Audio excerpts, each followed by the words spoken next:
I just can't believe that with the insight of not just you, but seeing that and letting your leadership know, or even leadership in general, knowing that it would be wrong to do what they did, especially in the Marine Corps. You know what I mean? You would think that somebody else would have stood up at that time too and said, "Hey, man, you know what I mean? Yeah, didn't the Marines like hold out for the What the longest time? hell?" Well, That's what so I heard. I get confused on the timeline a lot because from Mm, my perspective, when I think back to that time, I had the blinders on, right. looking at what was around me. I was only in my Mm, branch. I didn't really know what was happening in the Navy, or maybe a little bit more on the Navy side because of the corpsman. But right.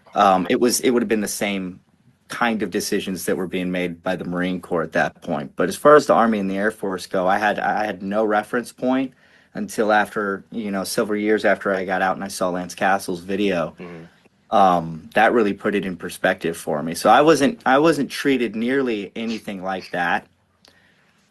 I wasn't put in the brig or anything like that for my refusal. And luckily, to their credit, there were several Marines that refused the vaccine at the same time I did, mm. and were subsequently removed with me. Um, I I had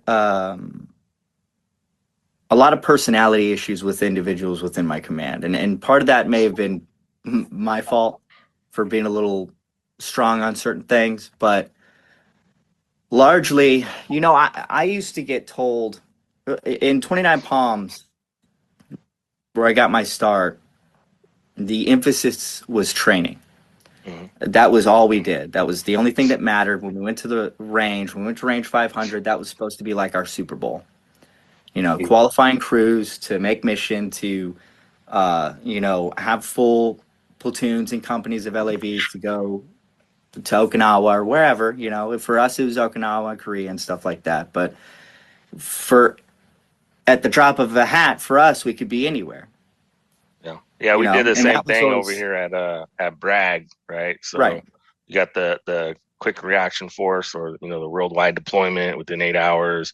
So like a certification was like super important, because if you were going on that cycle to where you were going to get the call, possibly, the certification was like, you have to certify or you're kind of worthless at your job. Like we can't Yeah, use you. So yeah, I understand. exactly.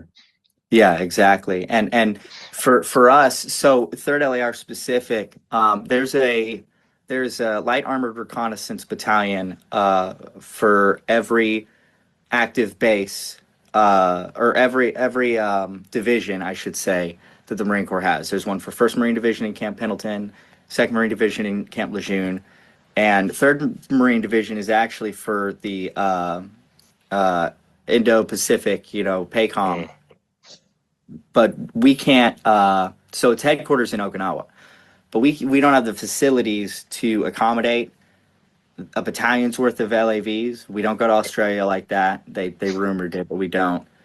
Um, in Japan, we have an agreement with them. We can only have X amount of personnel and equipment on their territory at a time.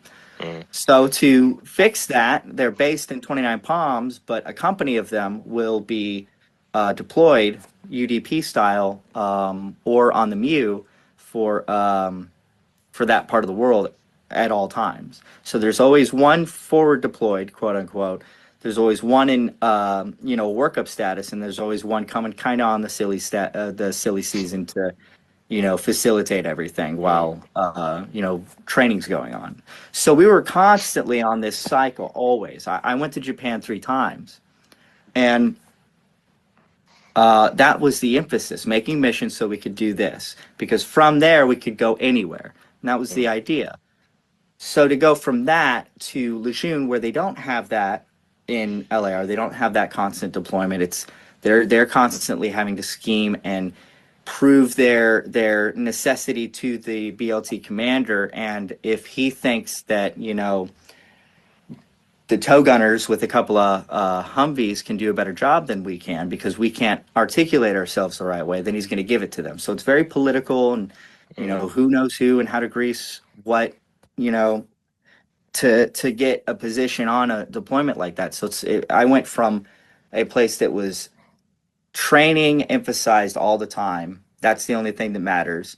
To the perception of that is what will move you ahead. So when people told me that the closer you get to the flagpole, the, for lack of a better term, the gayer things get.